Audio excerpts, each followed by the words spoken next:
Hello दोस्तों, आज इस वीडियो में हम लोग बात करेंगे गैरीवाल्डी के बारे में। गैरीवाल्डी बच्चों एक महान राष्ट्रवादी सैनिक, पूरा ईमानदार व्यक्ति थे बच्चों। गैरीवाल्डी एक महान राष्ट्रवादी थे। क्या थे बच्चे? महान राष्ट्रवादी, देशभक्त थे, पेशे से नाविक थे। पेशे से क्या थे बोलो? नाविक। और बच्चों इन्होंने अपने जीवन में ईमानदारी का एक बहुत बड़ा एक आदर्श स्थापित किया। और इन्होंने इतना ईमानदार था बच्चों कि दक्षिण इटली में जो भी क्षेत्र जीता था, उन सबको दान दे दिया, अपने राष्ट्र के प्रति समर्पित कर दिया। जो भी क्षेत्र जीता लास्ट में पूरा सब कुछ देश के नाम कर दिया। गरीब किसान, मजदूर, श्रमिक वर्ग, कर्मचारी, सबको अपना धन लुटा दिया। और बच्चों इतना ईमानदार व्यक्ति थे मत पूछो। तो इन्हीं के बारे में हम लोग अभी देखेंगे सब कुछ, ठीक है? चलिए, बहुत मजा आएगा दोस्तों। आप लोग बस ध्यान से समझिएगा दोस्तों, आपको पूरा 100% समझ में आएगा, ठीक है? चलिए, सबसे पहले बात करेंगे बच्चों गैरीवाल्डी का जन्म 1860 में कब हुआ था? 1860 में 1807 1807 में इटली के नीस या नाइस। बच्चों कहीं कहीं किताब में नीस लिखा है, कहीं कहीं किताब में नाइस लिखा है, दोनों सही है। इटली का एक जगह है नाइस या नीस। कहां पे बोलो? नाइस या नीस। इनमें इनका जन्म हुआ था, ठीक है बच्चों? यह बात करें मेजनी से 2 साल के छोटे थे। जो मेजनी था वो उनका जन्म 1805 में हुआ था और इनका 1807 में। वो 2 साल क्या थे? छोटे। किन से? मेजनी से। बच्चों देखिए, अगर हम बात करें गैरीवाल्डी के बारे में तो गैरीवाल्डी को इटली के एकीकरण का तलवार कहते हैं। क्या कहते हैं? तलवार। क्वेश्चन पूछेगा कि इटली के एकीकरण का तलवार किसे कहते हैं? गैरीवाल्डी क्या कहते हैं? इटली के एकीकरण का तलवार। और बच्चों देखिए, 3 चीज याद करना। भी मैं 3 चीज बताऊंगा, ध्यान समझो। सबसे पहले गैरीवाल्डी की बात करेंगे तो उसे हम लोग तलवार कहते हैं इटली के एकीकरण का। लेकिन अगर हम बात करें बच्चों मेजनी की बात करें तो मेजनी को इटली के एकीकरण का दिल कहते हैं। दिल जानते हो ना? इस तरह से दिल कहते हैं। किसको दिल कहते हैं? मेजनी को इटली के एकीकरण का दिल या धड़कन, या बच्चों उन्हें हम लोग इटली का गांधी भी कहते हैं। क्वेश्चन पूछेगा इटली गांधी किसे कहते हैं? मेजनी को। इटली का दिल किसे कहते हैं? इटली का धड़कन किसे कहते हैं? मेजनी को। ठीक है, ध्यान समझिए। और इटली का तलवार किसे कहते हैं? इटली के तलवार गैरीवाल्डी को। और बच्चों एग्जाम पूछेगा कि इटली के एकीकरण का दिमाग किसे कहते हैं?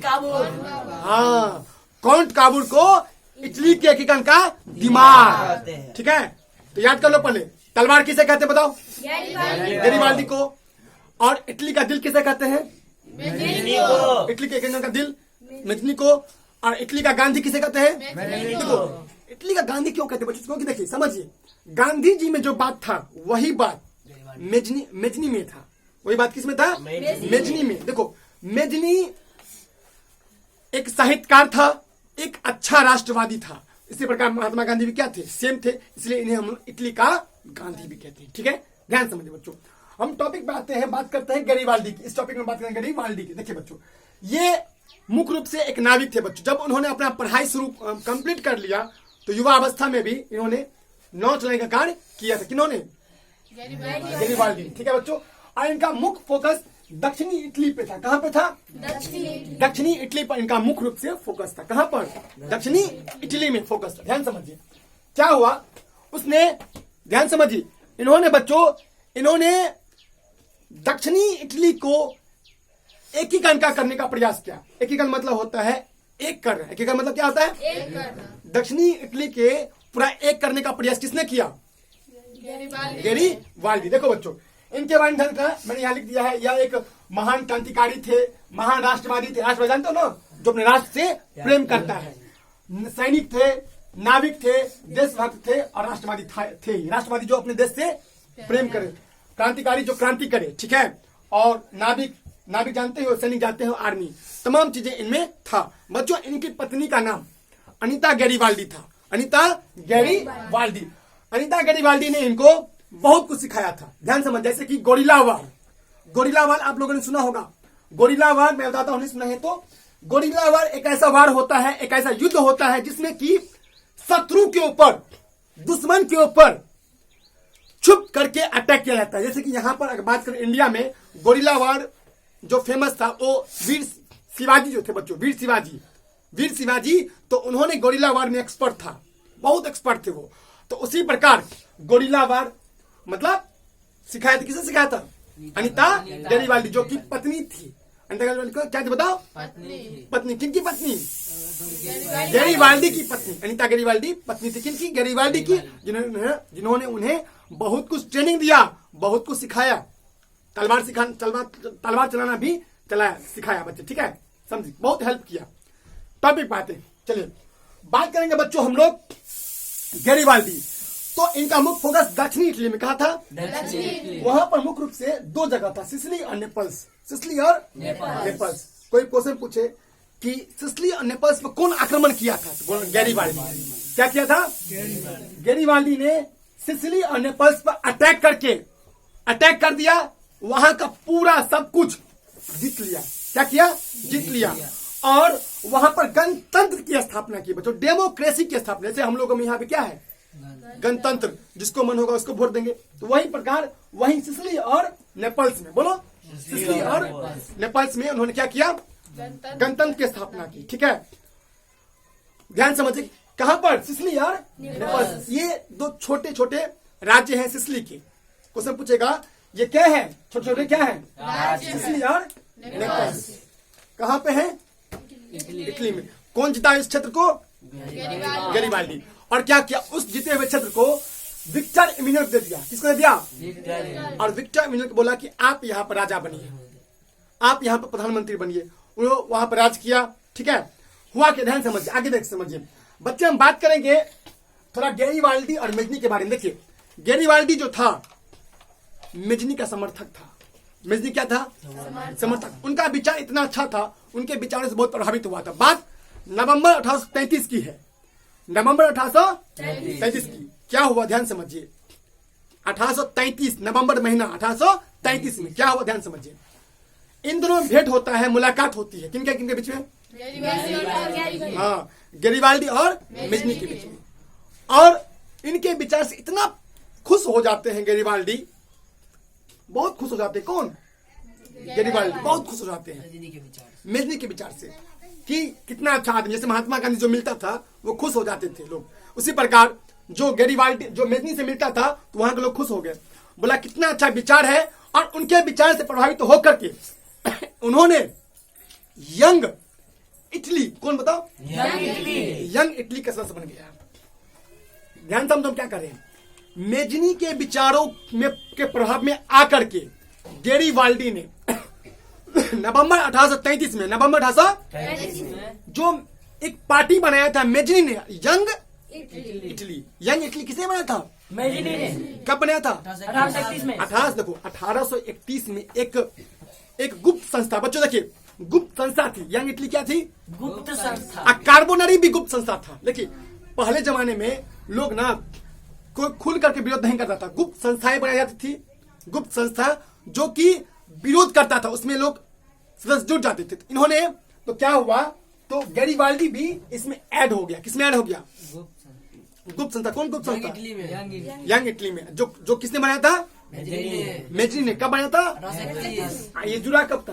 1833। देखो 31 में बना था, लेकिन गैरिबाल्डी इसमें मेंबर बन गए थे, सदस्य बन गए थे नवंबर 1823 में। और दोनों में भेंट हुआ तो इनके विचार से बहुत समर्थक, बहुत अच्छा लगा इनको, तो और इसमें ज्वाइन कर दिया। लेकिन बच्चों बाद में ये काउंट काबूर के प्रभाव में आ गए। और काउंट काबूर बात करें बच्चों, देखिए ध्यान समझिए, था अंतर है।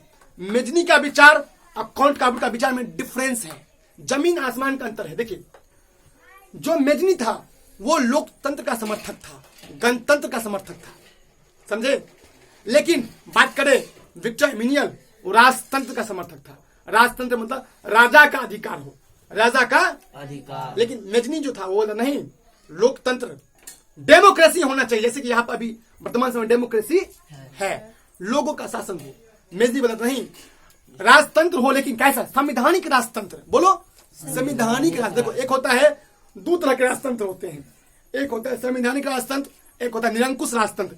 निरंकुश राजतंत्र में होता है बच्चों की जो मतलब राजा होते हैं वो प्रजा को बहुत मारते पीटते, बहुत अत्याचार करते हैं, समझे। उनको जानवर की तरह ट्रीट किया जाता है, जानवर की तरह उनको मार पीटा जाता है, समझे। किसमें? निरंकुश वाले में। नाम है निरंकुश। क्या बोलेंगे? निरंकुश। देखो जैसे एक देश है उत्तरी कोरिया, उत्तरी कोरिया, वहां पर अभी निरंकुश राजतंत्र है। कैसा है? वहां पर जो किम जोंग उन है वो छोटी बातों के लिए उसके ऐसा केस नहीं करवाओगे तुम्हें आग में फेंक देगा, एक छोटी सी बात के लिए तुम्हें मार देगा। मतलब निरंकुश वही हो। निरंकुश का मतलब होता है अत्याचारी, पापी, दुष्कर्मी, जो तमाम जितने सब घटिया शब्द बोल दो वही निरंकुश। क्या होता है? लेकिन संविधानिक मतलब नहीं, राजा रहेगा, एक संविधान के तहत अपना न्याय करेगा, शासन करेगा। तो जो हमारे कौन काबूर थे वो संवैधानिक, ध्यान को बताओ, संवैधानिक राजतंत्र का समर्थक था। कौन?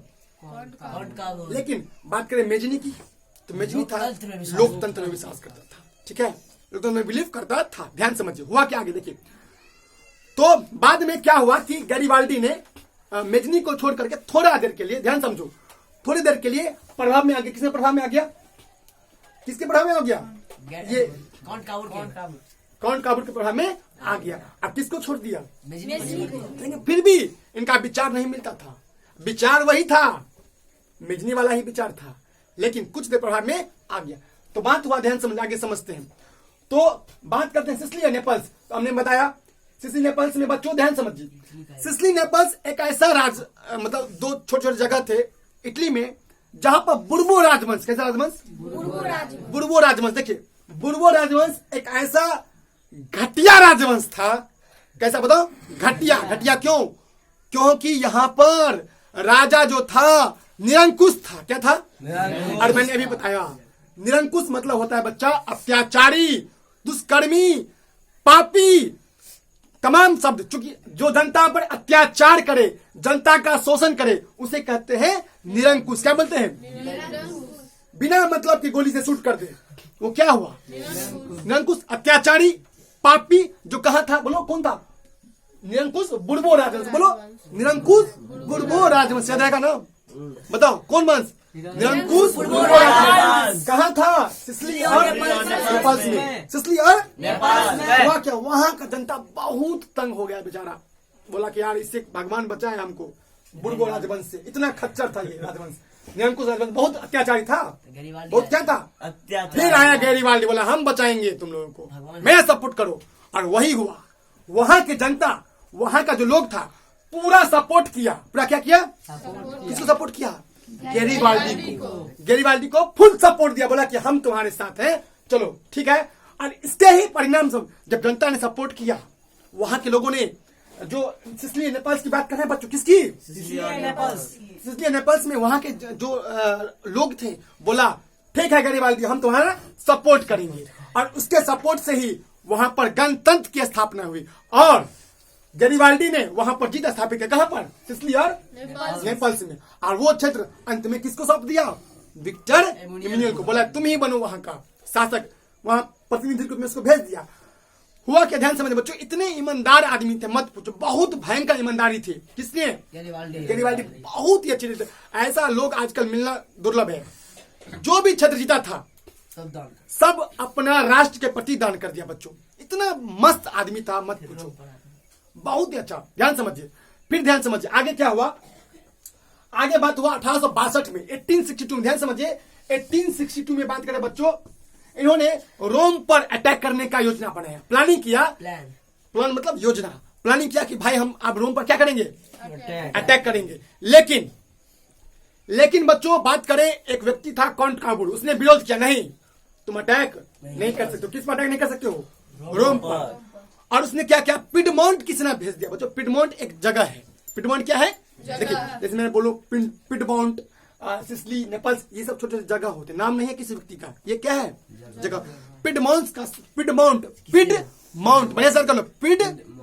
पिडमोंट का सेना भेज दिया। कहां भेज दिया? वहां पर, मतलब रोम में, मतलब जो आक्रमण से बचने के लिए, आक्रमण से बचने के लिए। तो हुआ कि ध्यान समझिए, तो वहीं पर क्या हुआ इन दोनों की मुलाकात हो गई। किनकी? कॉन्ट काबूल और गैरीबाल्डी हाँ, कॉन्ट काबूल और गैरीबाल्डी की। कॉन्ट काबूल और गैरीबाल्डी क्या हुई यहाँ पर? बोलो, मुलाकात हो गई। और मुलाकात होने के बाद बच्चों, और इनका जो प्लानिंग था, गैरीबाल्डी ने छोड़ दिया, बोला हटाओ, अब हम आक्रमण नहीं करेंगे। अब आक्रमण हम नहीं करेंगे। कहाँ पर आक्रमण नहीं करेंगे? रोम पर। ठीक है, रोम पर आक्रमण हम बच्चे नहीं करेंगे। तो उन्होंने उसका जो प्लानिंग था छोड़ दिया।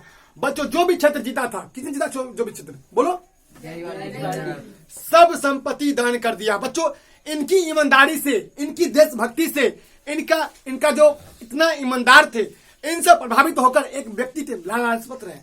लाला लाजपत राय बच्चों, याद रहेगा ना? कौन? लाला लाजपत राय। लाला लाजपत राय ने इनके ऊपर एक बायोग्राफी लिखी है। बायोग्राफी मतलब जीवनी। क्वेश्चन पूछेगा, बायोग्राफी क्या होता है? जीवनी। किसने लिखा? किसके ऊपर? क्यों लिखा? क्योंकि वो एकदम ईमानदारी लोग थे। क्योंकि बहुत ईमानदार थे बच्चों, बहुत ईमानदार थे। सीखना चाहिए।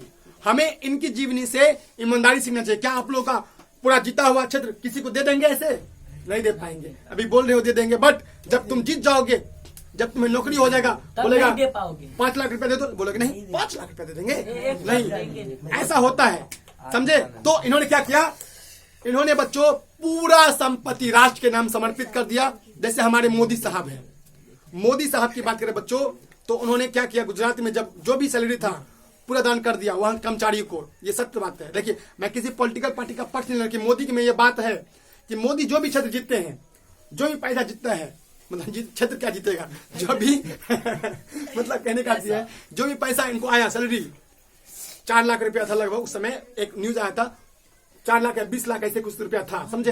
अब न्यूज पता नहीं है एग्जैक्ट फिगर। वो सब रुपया दे दिया वहां के कर्मचारियों को, बोला खुश रहो। वहां पर वहां के कर्मचारियों ने बांट लिया उसको पैसे। देखो कितना अच्छा, समझे? तो बच्चों, हमें भी गैरीबाल्डी से सीख लेना चाहिए कि इतना ईमानदार हमें भी बनना चाहिए। ठीक है दोस्तों, ये कुल मिला के आपको ये अच्छा लगा होगा बच्चों, पूरा 100% समझ गए होंगे आप। ठीक है, तो अगर वीडियो आपको अच्छा लगे तो लाइक कीजिए, अगर अच्छा ना लगे तो डिसलाइक भी कर सकते हैं। ठीक है, ये आपके ऊपर मैंने छोड़ दिया है। ठीक है, ईमानदारी से जो अच्छा लगे तो लाइक कीजिए, नहीं तो कोई बात नहीं। ठीक है, जय हिंद, जय भारत।